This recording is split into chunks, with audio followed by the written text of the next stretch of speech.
வேதாரண்யம் என்ற ஊரில் கணேசன் என்ற விவசாயி ஒருவர் வாழ்ந்து வருகிறார். இவரது மனைவி காலமாகிவிட்ட காரணத்தால் தனது ஒரே மகனுடன் விவசாய தொழிலை சிறப்பாக கவனித்து வருகிறார். தனது மகனுக்கு தாயில்லாத குறை தெரியக்கூடாது என்பதற்காக கணேசன் இன்னொரு தாயாகவே மாறி போகிறார்.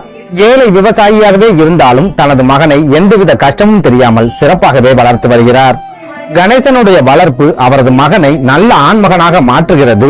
அவன் பள்ளி மேற்படிப்பை முடித்து கல்லூரி படிப்பையும் முடித்துவிட்டு உழைக்கும் ஆர்வத்தில் தந்தையிடம் வந்து நிற்கிறான்.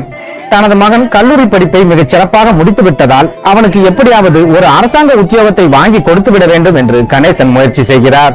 ஆனால் கணேசனின் மகனோ, அப்பா, வேலைக்கு செல்வதில் எனக்கு விருப்பமில்லை, நான் சொந்தமாக தொழில் செய்ய ஆசைப்படுகிறேன் என்று தனது தந்தையிடம் சொல்கிறான்.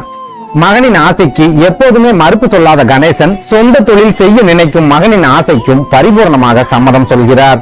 உடனே கணேசனின் மகன் தந்தை பெயரில் இருக்கும் வீட்டையும் விவசாய நிலத்தையும் வங்கியில் அடமானமாக வைத்து அந்த ஊரிலேயே மிகப்பெரிய பின்னல் ஆடை நிறுவனம் ஒன்றை தொடங்குகிறான்.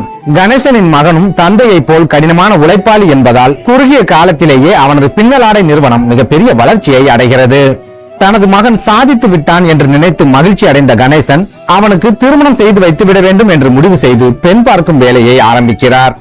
கணேசனின் மகன் நல்ல குணம் உள்ளவன், ஒரு நிறுவனத்தை சொந்தமாக நடத்தி வருகிறான் என்பதால் அந்த ஊரில் இருக்கும் மிகப்பெரிய பணக்காரர் ஒருவர் கணேசனின் மகனுக்கு தனது மகளை திருமணம் செய்து வைக்க சம்மதம் சொல்கிறார். இதனால் மிகவும் மகிழ்ச்சி அடைந்த கணேசன் தானே முன்னின்று தனது மகனின் திருமண வேலைகளை சிறப்பாக செய்து வருகிறார். இந்த சூழலில் கணேசனுடைய வாழ்க்கையில் விபரீத சம்பவம் ஒன்று நடக்கிறது. அதாவது, வெளிநாட்டு முதலாளிகள் அந்த ஊரில் நிறைய பின்னலாடை நிறுவனங்களை வரிசையாக தொடங்குகிறார்கள். இதனால் கணேசனுடைய மகன் நடத்தும் பின்னலாடை நிறுவனம் தொடர்ச்சியாக நஷ்டத்தை சந்திக்க ஆரம்பிக்கிறது. ஒரு கட்டத்தில் நிறுவனத்தை தொடர்ந்து நடத்த முடியாமல் வெளிநாட்டு முதலாளிகளுக்கே விற்க வேண்டிய ஒரு சூழலும் கணேசனுடைய மகனுக்கு ஏற்படுகிறது. தொழில் தொடங்குவதற்காக வீட்டையும் நிலத்தையும் வங்கியில் அடமானமாக வைத்து கடன் வாங்கியிருந்த காரணத்தால் கணேசனுடைய வீடும் நிலமும் வங்கியால் ஜப்தி செய்யப்படுகிறது. இதனால் கணேசனும் அவருடைய மகனும் வாடகை வீடு ஒன்றில் குடியேறுகிறார்கள். தொழிலும் வீடும் கையை விட்டு போனதால் கணேசனுடைய மகனின் திருமணமும் அப்படியே நின்று போகிறது. இதனால் செய்வதறியாமல் தவிக்கும் கணேசனின் மகன் மிகப்பெரிய மன உளைச்சலுக்கு ஆளாகிறான்.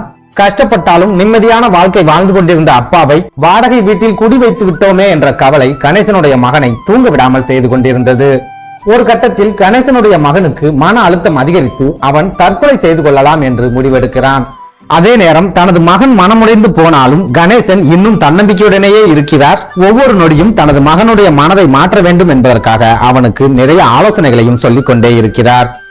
ஆனால் எந்த ஆலோசனைகளையும் கேட்கக்கூடிய ஒரு சூழலில் கணேசனுடைய மகன் இல்லாததால் தற்கொலை செய்து கொள்வது மட்டுமே சரியான முடிவு என்று அவன் நினைக்கிறான். இப்படியே போனால் தனது மகன் தன்னை அனாதையாக விட்டுவிட்டு போய்விடுவான் என்று உணர்ந்த கணேசன் தனது மகனை அழைத்துக் கொண்டு வேகமாக சமையலறைக்குள் செல்கிறார். சமையல் அறையில் 3 பாத்திரங்களை எடுத்த கணேசன் அதில் ஒரு பாத்திரத்தில் உருளைக்கிழங்கையும் இன்னொரு பாத்திரத்தில் முட்டைகளையும் போட்டு வேக வைத்து எடுத்துக் கொள்கிறார். அதன் பிறகு 3வது பாத்திரத்தில் சிறிது தண்ணீர் ஊற்றி அதனுடன் டீத்தூளை கலந்து சிறிது சர்க்கரையையும் சேர்த்து தனது மகனுக்காக அருமையான தேநீரை தயார் செய்து கொடுக்கிறார். தேநீரை வாங்கி பருகிய மகனை பார்த்து, மகனே, நீ முட்டையாக இருக்க போகிறாயா அல்லது உருளைக்கிழங்காக இருக்க போகிறாயா, அதுவும் இல்லாமல் இந்த டீத்தூளை போல் இருக்க போகிறாயா என்று கேட்கிறார். கணேசன் கேட்ட கேள்வி அவரது மகனுக்கு புரியாததால், எனக்கு ஒன்றும் புரியவில்லை அப்பா என்று சொல்கிறான். அப்போது கணேசன் தனது மகனை பார்த்து, மகனே, இந்த 3 பொருட்களும் தனது ஒரே எதிரியான கொதிக்கும் தண்ணீரை சந்தித்தன. அதில் முட்டையானது தனது வெளிப்புறத்தில் எந்த மாற்றத்தையும் காட்டாமல் தனக்குள் இருக்கும் கருவை கடினமாக செய்துவிட்டது. உருளைக்கிழங்கோ மொத்தமாக தண்ணீரில் குலைந்து போய்விட்டது. ஆனால் டீத்தூளோ சாதாரண தண்ணீரை மனமுள்ள தேநீராக மாற்றி இருக்கிறது. ஆகையால் நீ முட்டையை போன்றவனாக இருந்தால் வெளியில் பார்ப்பதற்கு தைரியசாலியாக தெரிந்தாலும் மனதளவில் நீ பலவீனமாக இருப்பாய். உருளைக்கிழங்கை போல் நீ இருந்தால் மனதளவிலும் வெளியிலும் நீ முழுமையாக உடைந்து போய் விடுவாய். ஆனால் டீத்தூளை போல் நீ இருந்தால் எவ்வளவு பெரிய சோதனைகளையும் சாதனைகளாக மாற்றிவிடலாம் என்று கணேசன் சொல்கிறார். கணேசன் சொன்னதை கேட்ட அடுத்த நொடியே அவரது மகனின் மனதில் புத்துணர்ச்சி பிறக்கிறது. நம்மால் எதையும் சாதிக்க முடியும் என்ற தன்னம்பிக்கையும் பிறக்கிறது. அடுத்த வினாடியே தனது தந்தையை பார்த்து, தந்தையே, நான் டீத்தூளை போலவே இருக்க விரும்புகிறேன், அப்படியே இருப்பேன் என்று உறுதியளிக்கிறான்.